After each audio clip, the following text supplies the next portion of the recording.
சில அன்பு நம்மை விட்டு பிரிந்து போனாலும், இந்த உலகத்தை விட்டு மறைந்து போனாலும், உதாரணமாக தாயின் தகப்பனின் அன்பு, பிள்ளைகளின் அன்பு, கணவன் மனைவியின் அன்பு, சில காதலர்களின் அன்பு, ஏன் நண்பர்களின் அன்பு கூட நம்மை விட்டு பிரிந்து போனாலும், இந்த உலகத்தை விட்டு மறைந்து போனாலும், நாம் என்ன செய்து விடுகிறோம் என்றால், அதை குறித்து மிகுந்த வேதனையும் வலிகளையும் அடைகிறோம்.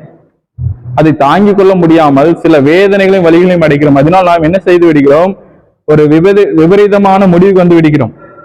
சூசைட் அட்டென்ட் பண்ணுகிறோம், மரணத்தை தழுவுகிறோம்.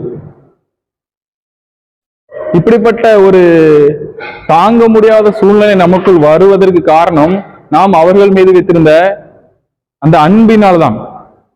அந்த அன்பு நமக்குள் இருந்ததினால், அது நம்மை விட்டு பிரிந்து போனதினாலும் அதை தாங்கிக் கொள்ள முடியவில்லை. அந்த வேதனையை, வலியை தாங்கிக் கொள்ள முடியாமல் சில தவறான பழக்கங்களை செய்து விடுகிறோம். போதைக்கு அடிமையாகி விடுகிறோம், மரணத்தை எதிர்கொள்கிறோம். அதை குறித்து ரொம்ப கஷ்டப்படுகிறோம். அந்த அன்பை குறித்து இதற்கு என்ன சொல்யூஷன் அப்படின்னு நாம் பார்க்கும்போது, கிறிஸ்துவின் அன்பு நமக்குள் வர வேண்டும். அந்த அன்பு எப்படிப்பட்ட அன்பா? நிலையான அன்பு, மாறாத அன்பு. அந்த அன்பு நமக்குள் இருந்தால்,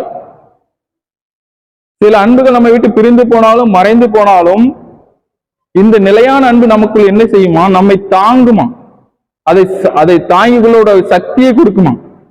வேதம் கூறுகிறது, கிறிஸ்துவின் அன்பு சகலத்தையும் தாங்கும். அந்த கிறிஸ்துவின் அன்பு நமக்குள் வரும்போது, இவைகள் நம்மை விட்டு பிரிந்து போனாலும், தாய் தகப்பனின் அன்பா இருந்தாலும் சரி, பிள்ளைகளின் அன்பா இருந்தாலும் சரி, காதலின் அன்பா இருந்தாலும் சரி, நண்பர்களின் அன்பாக இருந்தாலும் சரி, இது நம்மை விட்டு பிரிந்து போனாலும் நாம் வேதனை அடையக்கூடியதிலிருந்து நம்மை மீட்டு ஒரு சக்தியை கொடுக்கிறது. அந்த அன்பு நமக்குள் நிலைத்திருக்கிறதுனால், கிறிஸ்துவின் அன்பு நமக்குள் நிலைத்திருக்கிறதுனால், நாம் அதை தாங்கிக் கொள்ளக்கூடிய ஒரு பலனை கொடுக்கிறது. அந்த பலன் தான் நாம் இதிலிருந்து விடுதலை பெற முடிகிறது. நீங்கள் விடுதலை பெற முடியவில்லையா? உங்களுக்குள் கிறிஸ்துவின் அன்பு இல்லையா? என்னால் சில அன்பை மறக்க முடியவில்லை, சிலதை தாங்கிக் கொள்ள முடியவில்லை, வேதனை அடைகிறேன், தவறான வழிகளில் இருக்கிறேன் என்று சொல்லிக் கொண்டிருக்கிறீர்களா? கிறிஸ்துவின் அன்பை பெற்றுக் கொள்ளுங்கள். கிறிஸ்துவின் அன்பு உங்களுக்குள் வந்தால், அந்த அன்பு நிலையான அன்பு, மாறாது.